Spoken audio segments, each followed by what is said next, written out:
The wedding reception hall buzzed with laughter and clinking glasses, but Keisha Williams sat alone at table 12, watching her cousin Jamal dance with his new wife.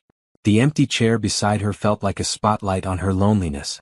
She had been the only guest without a +1, the only person who didn't seem to belong to any group. Even the elderly aunties had each other to whisper with during the ceremony. Keisha pulled out her phone for the 10th time, pretending to check messages that weren't there. Her thumb hovered over her sister's contact, but what would she say? That she was sitting alone at a family wedding, feeling more invisible than she had in years? That at 32 she had no close friends to call, no romantic partner to bring, and no real place in this celebration of love and community? The truth was more painful than she wanted to admit. 3 years ago, everything had fallen apart. Her business had failed, taking her savings and her confidence with it.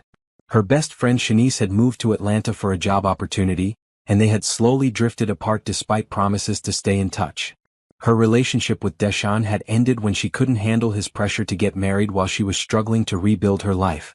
One by one, the people she had counted on had either left or she had pushed them away. "You okay, baby girl?" Keisha looked up to see her Aunt Bernice approaching with a plate of food. At 75, Aunt Bernice moved with the careful grace of someone who had learned to navigate life's ups and downs with dignity. She wore a navy blue dress with a string of pearls that had belonged to Keisha's grandmother. "I'm fine, Aunt Bernice. Just taking a break from all the dancing." Aunt Bernice settled into the chair across from her, her knowing eyes studying Keisha's face. "Chilly, I've been watching you all evening. You look like you carrying the weight of the world on them shoulders." Keisha forced a smile. "Just tired from work. You know how it is." Aunt Bernice pushed the plate toward her. "Eat something." Grandma Ruby always said food feeds the soul when the heart is heavy. The mention of her grandmother brought tears to Keisha's eyes. Ruby Williams had been the anchor of their family until her death 5 years ago. She had been the one who encouraged Keisha to start her own catering business, who had believed in her when no one else did. If Grandma Ruby were here, she would know exactly what to say to make Keisha feel less alone. "I miss her too," Aunt Bernice said softly, reading the pain in Keisha's expression. "But you know what she would tell you right now? She would say that being alone don't mean being lonely has to be forever. Sometimes God puts us in quiet seasons so we can hear His voice better." Keisha nodded, but the words felt hollow. She had been in a quiet season for 3 years now, and all she heard was the echo of her own doubts and fears.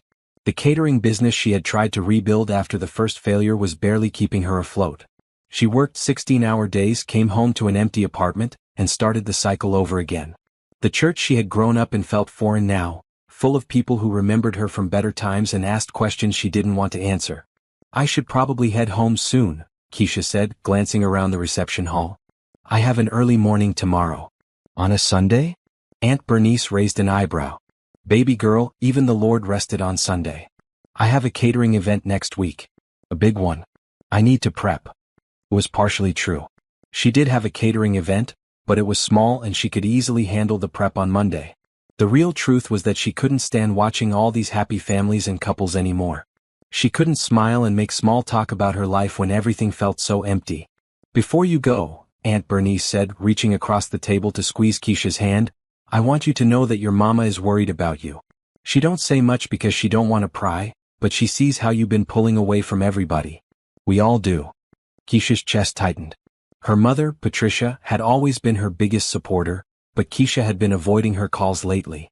It was easier than explaining why she felt so lost, why she couldn't seem to find her footing again after everything had gone wrong. "I'm working on it, Aunt Bernice. I really am. I know you are, baby. But sometimes we try so hard to fix things on our own that we forget we got people who love us. People who want to help." The DJ announced that it was time for the bouquet toss, and Keisha watched as all the single women gathered on the dance floor. She had participated in countless bouquet tosses over the years, back when she still believed that love and marriage were inevitable parts of her future. Now the tradition felt like a cruel reminder of everything she didn't have. "You going up there?" Aunt Bernice asked. Keisha shook her head. "I think I'll sit this one out." As the single women laughed and jostled for position, Keisha felt the familiar weight of isolation settle over her like a heavy blanket. She was surrounded by family, by celebration, by joy, but she might as well have been on another planet. The empty chair beside her seemed to mock her with its presence, a physical reminder that she was alone in a room full of people who belonged to each other. "Keisha Williams, get up here." Her cousin Jamal's voice boomed across the microphone, and suddenly everyone at the reception was looking at her. She felt her face burn with embarrassment as heads turned in her direction. She shook her head and waved him off, but he persisted. "Come on, cuz. You can't hide at that table all night." The attention was unbearable. Keisha stood up quickly, her chair scraping against the floor. "I'm going to the bathroom," she whispered to Aunt Bernice, but instead of heading to the restroom, she walked toward the exit. She needed air. She needed space. She needed to get away from all these eyes and all this forced happiness. Outside, the April evening was cool and quiet. The parking lot was mostly empty except for a few cars and the sound of muffled music from inside the reception hall. Keisha leaned against her car and finally let the tears fall. She had been holding them back all evening, but now they came in waves, carrying with them all the loneliness and disappointment she had been carrying for so long. This was her life now. Sitting alone at family functions, making excuses to leave early, going home to an empty apartment where the silence felt like a physical presence. She was successful enough to pay her bills and keep her business running, but she wasn't really living. She was just surviving day by day, meal by meal, event by event. The sound of footsteps on gravel made her look up. A tall man in a dark suit was walking toward her, and even in the dim parking lot lighting, she could see the concern in his expression. He was someone she didn't recognize, probably a friend of the Groom's family. "You okay out here?" he asked, his voice gentle and warm. Keisha wiped her eyes quickly. "I'm fine. Just needed some air. Mind if I join you? It's getting pretty loud in there." She shrugged, and he leaned against the car next to hers. They stood in comfortable silence for a moment, listening to the distant sound of music and laughter. "I'm Elijah," he said finally. "Elijah Thompson. I went to college with Jamal." "Keisha. I'm his cousin." "The one who owns the catering business?" She looked at him in surprise. "You know about that? Jamal talks about you all the time. Says you make the best sweet potato pie in 3 states. Despite everything, Keisha felt a small smile tug at her lips. "He's biased. Maybe. But he also said you're one of the strongest people he knows.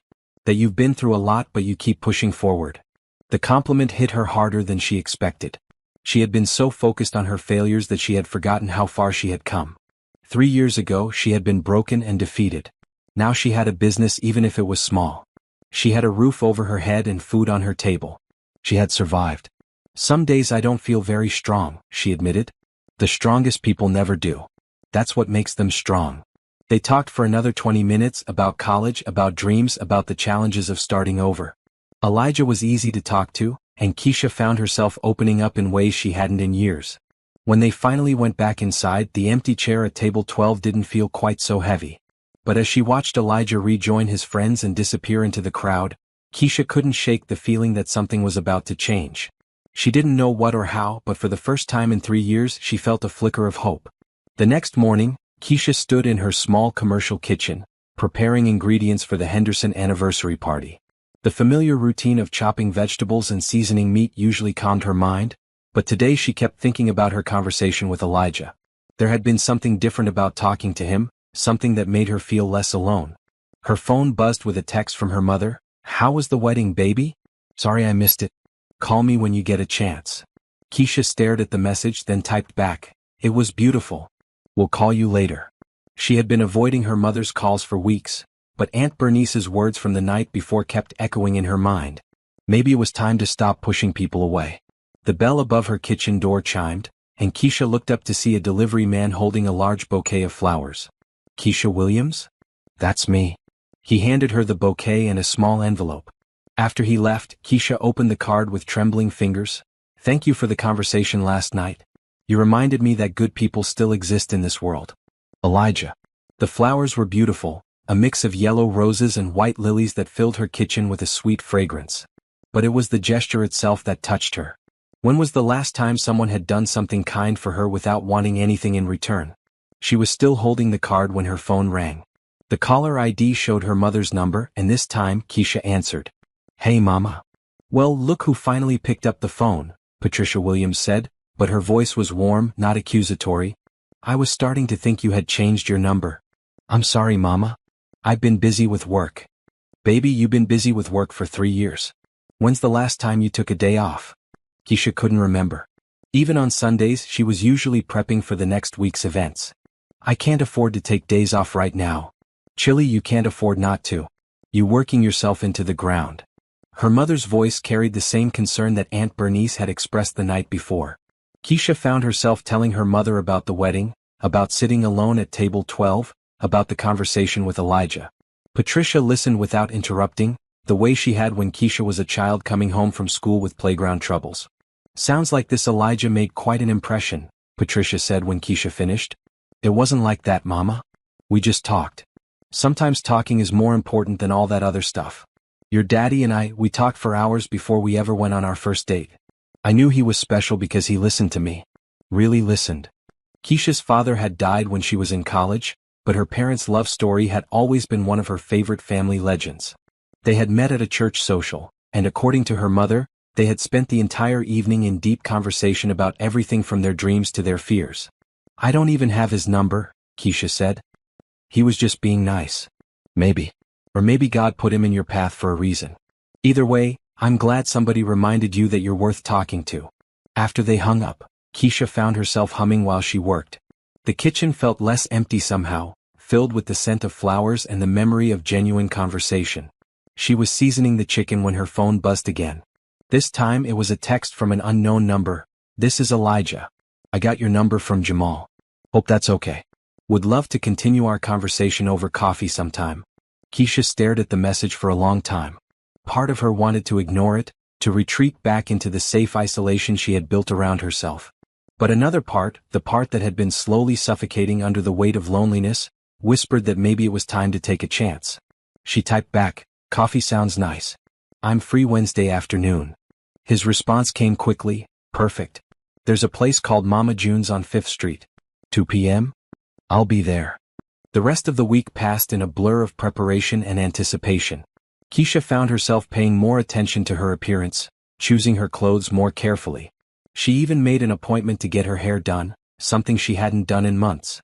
Wednesday arrived with a spring thunderstorm that turned the city gray and wet. Keisha almost canceled twice, but each time she reached for her phone to text Elijah, she remembered how good it had felt to talk to someone who actually listened. Mama June's was a small cafe in the historic district, the kind of place where the walls were covered with local art and the coffee was served in mismatched mugs. Keisha arrived 15 minutes early and chose a table near the window, watching the rain streak down the glass. Elijah appeared exactly at 2 o'clock, shaking rain from his jacket as he entered. He spotted her immediately and smiled, and Keisha felt some of her nervousness fade away. "I was worried you might not come," he said as he sat down across from her. "I was worried about the same thing." They ordered coffee and sweet potato muffins, and for the first few minutes they made small talk about the weather and the cafe. But gradually the conversation deepened, just as it had in the parking lot at the wedding. Elijah told her about his work as a financial advisor, about how he had grown up in Chicago and moved to their city 5 years ago for a job opportunity. He spoke about his family with warmth and humor, describing his mother's attempts to set him up with nice church girls, and his father's dream of retirement in Florida. "What about you?" he asked. "Jamal mentioned you used to have a bigger catering business." Keisha hesitated. She had spent so much time avoiding this topic that she almost didn't know how to talk about it anymore. But something about Elijah's patient expression encouraged her to continue. "I started Williams Catering right after college," she said. "It was doing really well for a while. I had employees, a storefront, catering contracts with some of the biggest companies in the city. I thought I had it all figured out. What happened? I trusted the wrong person.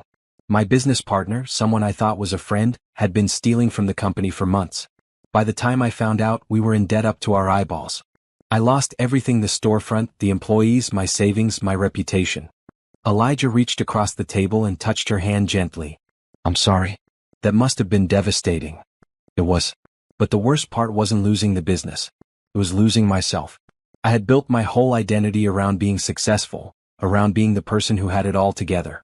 When that fell apart, I didn't know who I was anymore. And now..." Keisha looked around the cafe, at the rain-soaked windows and the warm light, at Elijah's kind face. "Now I'm trying to figure it out. I've got a small operation going, mostly family events and church functions. It's not what I had before, but it's honest work. It's mine. That sounds like strength to me. Some days I feel strong. Other days I feel like I'm just going through the motions, waiting for something to change." "Maybe something is changing," Elijah said quietly. They talked until the cafe began to fill with the after-work crowd. Elijah walked her to her car, and they stood for a moment in the light rain, neither wanting the afternoon to end. "I'd like to see you again," he said. "I'd like that too. What about Friday? There's a jazz festival in the park. If the weather clears up." Keisha felt a flutter of excitement that she hadn't experienced in years. "That sounds perfect." As she drove home, Keisha realized that for the first time in 3 years she was looking forward to something. Not just the date with Elijah, but the possibility of connection, of friendship, of feeling like she belonged somewhere again. Her phone rang as she was pulling into her driveway. It was her sister Denise calling from Portland. "Girl, what's this I hear about you having coffee with some man?" Denise said without preamble. "Mama told you?" "Of course she did. You know how she is. So tell me about this Elijah." Keisha found herself smiling as she told her sister about the afternoon. Denise listened with the same intensity she had shown as a child when Keisha would tell her bedtime stories. "He sounds different from the others," Denise said when Keisha finished. "What do you mean?" "He sounds like someone who sees you. The real you. Not the successful businesswoman or the perfect daughter or any of the other roles you try to play. Just you."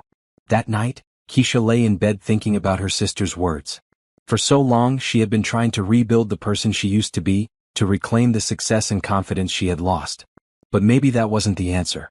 Maybe the answer was to discover who she was now, after everything she had been through. The flowers Elijah had sent were still fresh on her kitchen counter, a reminder that kindness still existed in the world. As she drifted off to sleep, Keisha felt something she hadn't felt in years: hope for tomorrow. Friday evening arrived with clear skies and a warm breeze that carried the scent of blooming magnolias. Keisha stood in front of her bedroom mirror, changing clothes for the third time.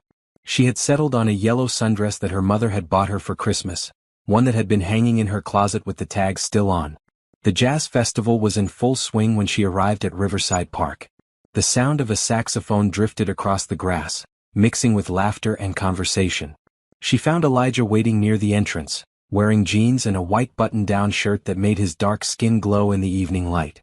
"You look beautiful," he said, and the sincerity in his voice made her feel it might actually be true. They walked through the festival together, stopping at various food vendors and listening to different bands. Elijah bought them both plates of jambalaya from a Creole food truck, and they found a spot on the grass near the main stage. "This is nice," Keisha said, settling beside him on the blanket he had brought. "I haven't been to anything like this in years." "Why not?" She considered the question. "I guess I convinced myself I didn't have time. That I needed to focus on building my business back up. And now I'm starting to think maybe I was hiding. It's easier to stay busy than to deal with feeling lonely." The band on stage began playing a slow, soulful version of At Last, and Keisha felt tears prick her eyes. It had been her grandmother's favorite song, one she used to hum while cooking Sunday dinner for the whole family. "My grandmother loved this song," she said softly. "Tell me about her." So Keisha did. She told him about Ruby Williams, who had raised 5 children during the civil rights era, who had worked as a seamstress to put her husband through college, who had taught Keisha that cooking was a way of showing love. She told him about Sunday dinners that lasted for hours, about the way her grandmother's house had always smelled like vanilla and cinnamon, about the stories Ruby would tell about their family's history. "She sounds like an amazing woman," Elijah said when she finished. "She was. She's the reason I started cooking. She taught me that food brings people together, that it's about more than just eating. It's about community, about love, about taking care of people." "Is that why you went into catering?" "Partly. But I also wanted to prove that I could build something, that I could be successful on my own terms. I wanted to make her proud. I think she would be proud of you now. Even after everything that happened? Especially after everything that happened. You didn't give up. You kept going even when it was hard." As the evening progressed, Keisha found herself relaxing in ways she hadn't in years. They danced to the blues band, ate too much funnel cake, and talked about everything from their favorite books to their childhood dreams. There was an ease between them that felt both natural and extraordinary. "I have something to tell you," Elijah said as they walked back to their cars. "I probably should have mentioned it earlier, but I didn't want it to change things between us." Keisha felt her stomach drop. Was he married? Involved with someone else? Moving away? "I'm not just a financial advisor," he continued. "I mean, I am, but I also own the company. Thompson Financial Group. We manage investments for high net worth clients." Keisha stopped walking. "You're saying you're wealthy?" "I'm saying I'm comfortable. Very comfortable. But I wanted you to know me as just Elijah first, not as someone with money." How comfortable are we talking about? He looked uncomfortable. Let's just say I could retire tomorrow and never have to work again. Keisha stared at him, processing this information. So you're what, a millionaire?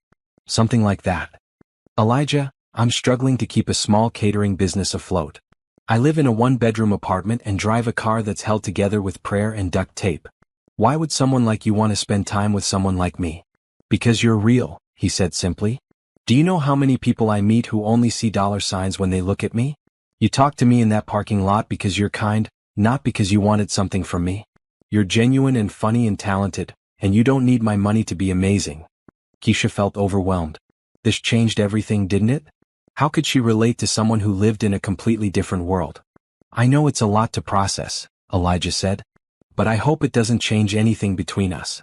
I don't know, she said honestly. I need time to think about this. They parted ways with an awkward hug and Keisha drove home in silence. Her small apartment felt even smaller than usual, and she found herself looking around at her second-hand furniture and wondering what Elijah's home looked like. She called her sister as soon as she got inside. He's rich? Denise said after Keisha explained the situation. Like really rich? Apparently. And he likes you? I thought so. Now I don't know what to think. Keisha, listen to me. This man has been nothing but kind to you. He sent you flowers, he took you on a nice date, he treats you with respect. His bank account doesn't change any of that. But what could he possibly want with me? Maybe he wants what everyone wants. Someone to talk to. Someone who sees him for who he is, not what he has. Keisha spent the weekend thinking about Elijah's revelation. She replayed their conversations, looking for signs that he had been patronizing her or pitying her. But she couldn't find any. He had listened to her stories about her business struggles without offering to solve her problems with money. He had treated her like an equal, even when he knew their financial situations were vastly different.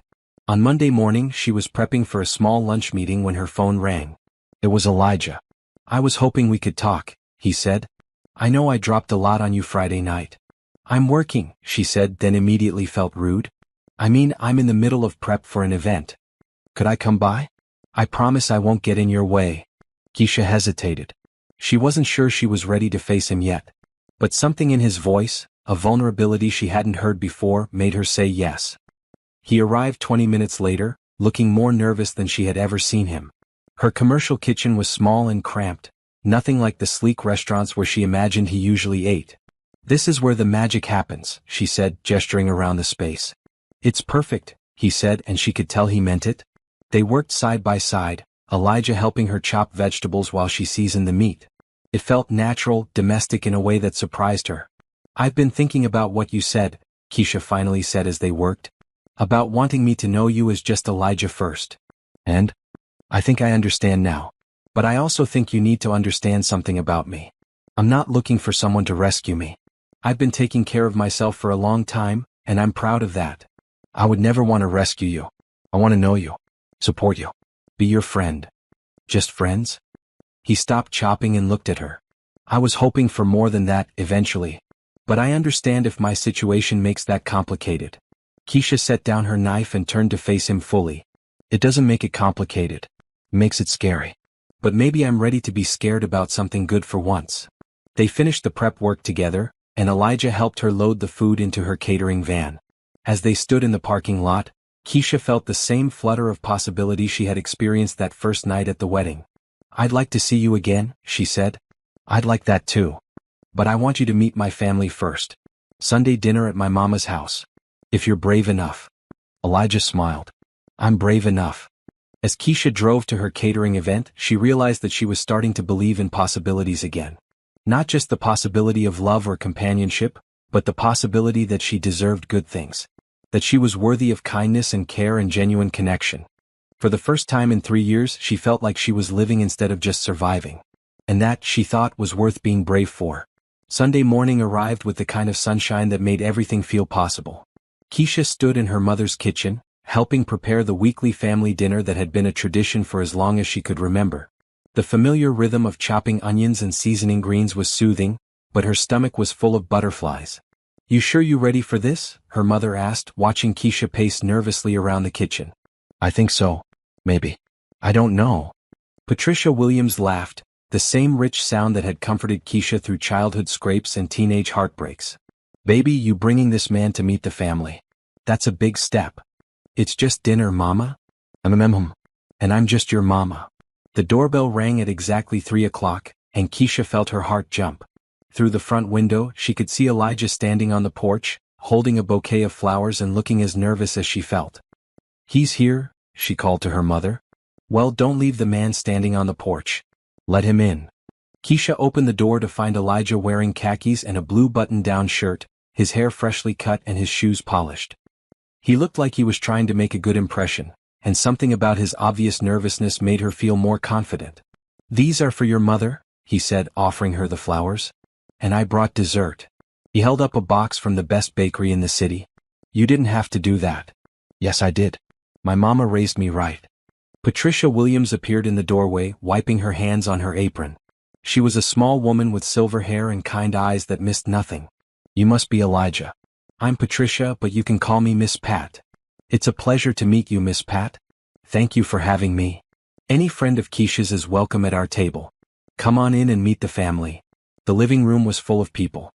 Keisha's Uncle Robert and his wife Carmen had driven in from Memphis with their teenage twins. Her cousin Jamal and his new wife were there, along with Aunt Bernice and several family friends who had become honorary relatives over the years. "This is Elijah," Patricia announced to the room. "Keisha's friend." The word friend hung in the air with obvious quotation marks around it, and Keisha felt her face burn with embarrassment. But Elijah handled the introductions with grace, shaking hands with the men and charming the women with his easy smile. "So you're the one who's been making my niece smile again?" Aunt Bernice said, studying him with sharp eyes. "I hope so," Elijah replied. "She's been making me smile too." Uncle Robert, who had appointed himself the family's unofficial interrogator, leaned forward in his chair. "What kind of work you do, young man?" "I'm a financial advisor. I help people manage their investments." "Good steady work. You make enough to take care of a family?" "Robert," Patricia warned, but Elijah held up a hand. "It's okay, Miss Pat. I understand he's looking out for Keisha." He turned to Uncle Robert. "Yes, sir. I do well enough." "You go to church?" "Yes, sir. Mount Olive Baptist, downtown." "I know Pastor Johnson. Good man. He'll vouch for you?" "I believe so." Keisha watched this exchange with growing mortification, but Elijah seemed to take it in stride. He answered every question with patience and respect, never seeming offended by the family's protective instincts. "All right, that's enough interrogation," Patricia said finally. "Let's eat." Sunday dinner at the Williams house was a production. The dining room table groaned under the weight of fried chicken, mac and cheese, collard greens, cornbread, and at least 6 different side dishes. Everyone held hands for grace, and Keisha found herself between her mother and Elijah, his warm hand steady in hers. "Lord, we thank you for this food and for bringing us together as family," Uncle Robert said. "We thank you for new friendships and new possibilities. Bless this meal and the hands that prepared it. Amen." The conversation flowed easily as they ate. Elijah asked thoughtful questions about everyone's lives and listened attentively to their stories. He complimented the food genuinely, asking Patricia for her cornbread recipe and telling funny stories about his own cooking disasters. "So what are your intentions toward our Keisha?" Aunt Bernice asked during dessert, her directness cutting through the polite conversation. "Bernice," Patricia said sharply, but Elijah smiled. "I care about her very much, Miss Bernice. She's an amazing woman and I'd like to get to know her better. See where things lead." "Good answer," Aunt Bernice said with satisfaction. "But you hurt her and you'll answer to me." "I wouldn't dream of it." After dinner, the family gathered in the living room for their traditional Sunday afternoon games. They played spades and dominoes, and Elijah proved to be a worthy opponent, trash-talking with the best of them and laughing when he lost. "I like him," Jamal whispered to Keisha during a break between games. "He fits." "What do you mean?" "He's not trying to impress us or prove anything. He's just being himself." "That's rare." As the afternoon wore on, Keisha found herself relaxing. Elijah was winning over her family not with grand gestures or expensive gifts, but with genuine interest in their lives and respect for their traditions. He helped clear the table without being asked, complimented her mother's cooking, and listened to Uncle Robert's stories about his army days with real attention. "Walk with me," Patricia said to Keisha as the sun began to set. They stepped out onto the back porch, where the smell of honeysuckle filled the air. "He's a good man," Patricia said without preamble. You think so? I know so. You see how he looks at you? Like you're the most important person in the room. And more than that, you see how you look at him. How do I look at him? Like you're not afraid anymore. Like you remember that you deserve to be happy. Keisha felt tears prick her eyes. I'm still scared, Mama. Of course you are. But scared of what? That he'll hurt you? That he'll leave? Or that maybe, just maybe, this could be real? All of it. Patricia put her arm around her daughter. Baby, you can't live your life afraid of good things. That man in there has been nothing but kind to you. He treats you with respect, he makes you laugh, and he's patient with your crazy family. What more you want? I want to not mess it up. The only way you'll mess it up is if you let fear make your decisions for you. Trust yourself. Trust him. Trust that you deserve love. They went back inside to find Elijah helping Uncle Robert set up the checkers board. He looked up when they entered, his eyes seeking Keisha's with a question in them. You ready to go? She asked. Whenever you are. The goodbyes took another 30 minutes, with everyone hugging Elijah and extracting promises that he would come back soon. Patricia packed him a plate of leftovers, and Aunt Bernice gave him a jar of her famous peach preserves. I think that went well, Elijah said as they walked to their cars. They loved you. I love them too. Your family is amazing, Keisha. You're lucky to have them. I know. I just forgot for a while. They stood beside her car, neither wanting the day to end. The evening air was warm and sweet, and Keisha could hear the sound of her family's laughter drifting from the open windows. I have something to tell you, Elijah said, his voice serious. Keisha felt her stomach drop. What? I'm falling in love with you. The words hung in the air between them, honest and vulnerable. Keisha felt her heart race, not with fear but with something that felt like joy. I'm falling in love with you too, she said softly. He stepped closer and she could see the relief in his eyes. Yeah. He kissed her then, gentle and sweet, and Keisha felt like she was waking up from a long sleep. When they broke apart, she was smiling. So what happens now? She asked. Now we see what tomorrow brings. Together. As Keisha drove home, she felt lighter than she had in years. Her family approved of Elijah, and more importantly, she was starting to approve of herself again. She was starting to believe that she deserved good things, that she was worthy of love and kindness and partnership. For the first time in 3 years, the future felt full of possibilities instead of obstacles. And that, she thought, was worth every moment of fear it had taken to get here. 3 months later, Keisha stood in the kitchen of her new catering facility, watching her team prepare for the biggest event of her career. The Henderson Foundation's annual gala was expecting 300 guests, and Williams Catering had been chosen to provide the full meal service. It was the kind of opportunity she had dreamed about since starting over. The appetizers are ready for the first round, called Marcus, her new sous chef. At 25, he was eager and talented, reminding Keisha of herself when she had first started cooking professionally. Perfect. Let's get them loaded. The new facility was 3 times larger than her old kitchen, with modern equipment and space for a full staff. It had seemed impossible just a few months ago, but with Elijah's business advice and a loan from the Community Development Fund, she had been able to make it happen. You nervous?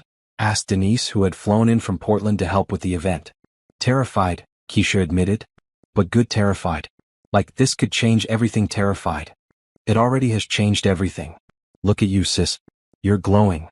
Keisha caught her reflection in the steel surface of the refrigerator. Her sister was right. She did look different.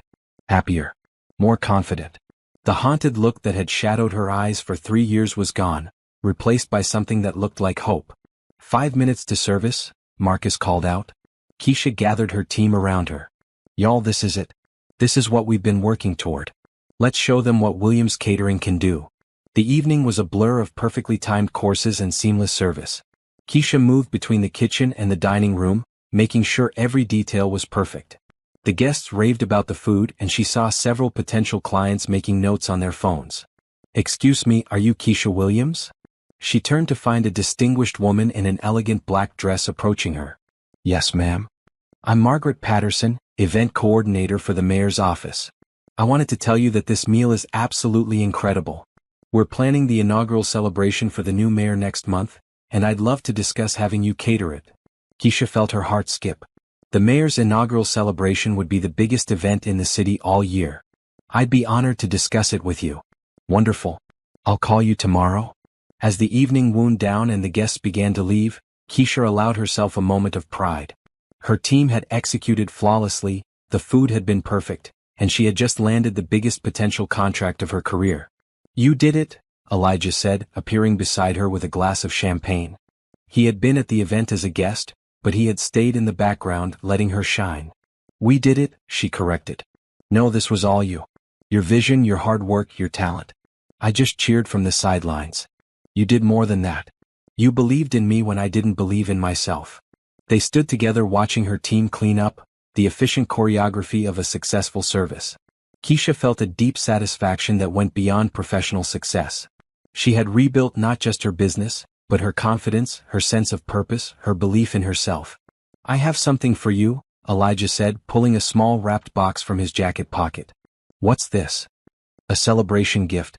But also something else." Keisha unwrapped the box to find a beautiful gold necklace with a pendant shaped like a whisk, studded with small diamonds. "It's beautiful," she breathed. "Read the inscription." She turned the pendant over to find engraved words. "To Keisha, you are the secret ingredient that makes everything better." Tears filled her eyes. "Elijah, this is too much." "No, it's not enough. Nothing could be enough for what you've given me." "What have I given you?" "You've given me yourself. Your trust, your time, your heart. You've let me into your family, your world, your dreams. You've made me want to be better, to do better, to love better." He took her hands in his and she could see that he was nervous. "Keisha Williams, I love you. I love your strength and your kindness and your incredible talent. I love how you make everyone around you feel special. I love that you turned your pain into purpose and your setbacks into comebacks. I love that you make the best sweet potato pie in 3 states. She laughed through her tears. "Just 3 states? Maybe 4. I haven't done a comprehensive study yet." "Elijah. I know it's fast.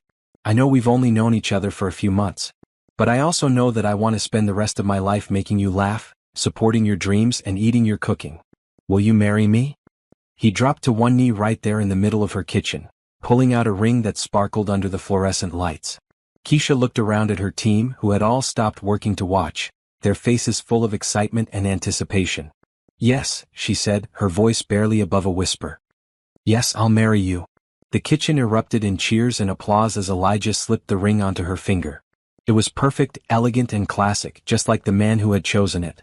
"I love you," she said, pulling him to his feet. "I love you too. So much." They kissed while her team clapped and whistled, and Keisha felt like she was living in a dream. 6 months ago, she had been sitting alone at table 12, feeling invisible and forgotten. Now she was standing in her own kitchen, surrounded by people who cared about her, engaged to a man who loved her exactly as she was. "We need to call your mama," Elijah said, grinning. "She's going to cry. She's going to plan a wedding that puts the royal wedding to shame. Are you ready for that?"